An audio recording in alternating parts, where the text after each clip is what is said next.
Social media पर दक्षिण दिल्ली के सांसद रमेश बिधूड़ी के नाम चली एक खबर के बाद दिल्ली बीजेपी ने आम आदमी पार्टी और कांग्रेस पर दिल्ली में भी गुजरात की तरह माहौल बिगाड़ने के आरोप लगाए। प्रदेश अध्यक्ष मनोज तिवारी और सांसद रमेश बिधूड़ी ने प्रेस कॉन्फ्रेंस कर इसे आप और कांग्रेस की साजिश का नाम दिया और ऐसे लोगों के खिलाफ कार्रवाई की मांग की। ये वही खबर है जिसने दिल्ली प्रदेश बीजेपी में भूचाल ला दिया है। दरअसल खबर में लिखा है कि दक्षिण दिल्ली के सांसद रमेश बिधूड़ी ने पूर्वांचल के लोगों को दिल्ली के समस्याओं की जड़ बताया है, पर ना तो खबर का नाम है और ना ही रिपोर्टर का नाम। खबर की गंभीरता को भांपते हुए प्रदेश अध्यक्ष मनोज तिवारी और दक्षिण दिल्ली के सांसद रमेश बिधूड़ी खुद मीडिया से रूबरू हुए।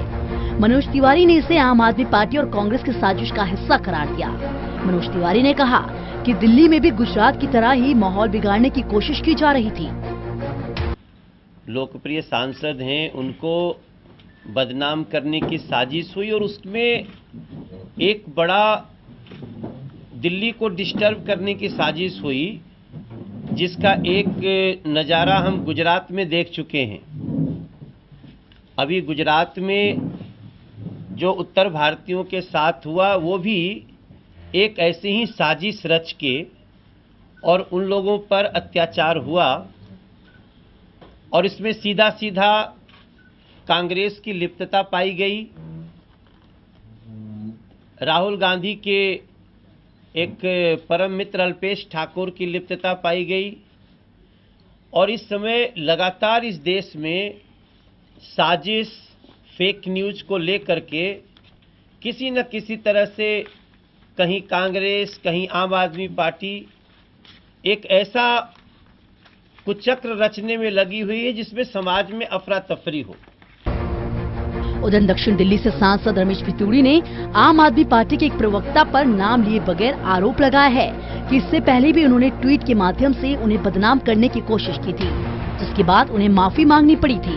इतना ही नहीं, चुनाव के दौरान आम आदमी पार्टी ने उनके खिलाफ आपराधिक मामलों को लेकर कैंपेन भी चलाया, जिसे लेकर मुख्यमंत्री अरविंद केजरीवाल 10,000 की जमानत पर हैं। बिधूड़ी ने कहा है कि उन्होंने इस बारे में दिल्ली पुलिस में भी शिकायत की है और जल्द कार्रवाई की मांग की है।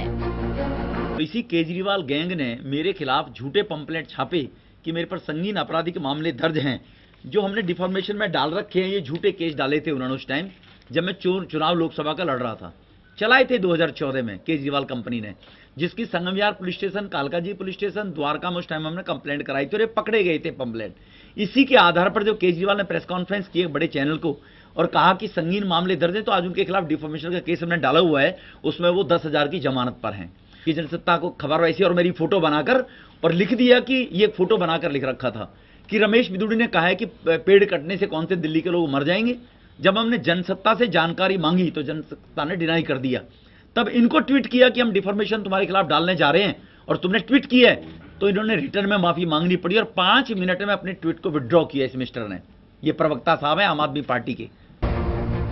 बीजेपी नेताओं के निशाने पर मीडिया भी रही। नेताओं ने आरोप लगाया कि मीडिया के लोग भी खबरों को देख और समझे बगैर उसे आगे बढ़ाते हैं, जो ठीक नहीं है। बहरहाल बीजेपी सांसद की शिकायत पर दिल्ली पुलिस को आगे की कार्रवाई करनी है। जाहिर है इंतजार इस बात का होगा कि पुलिस जांच के लपेटे में कौन कौन नेता आते हैं। Vishwajeet Jha, total news, Delhi.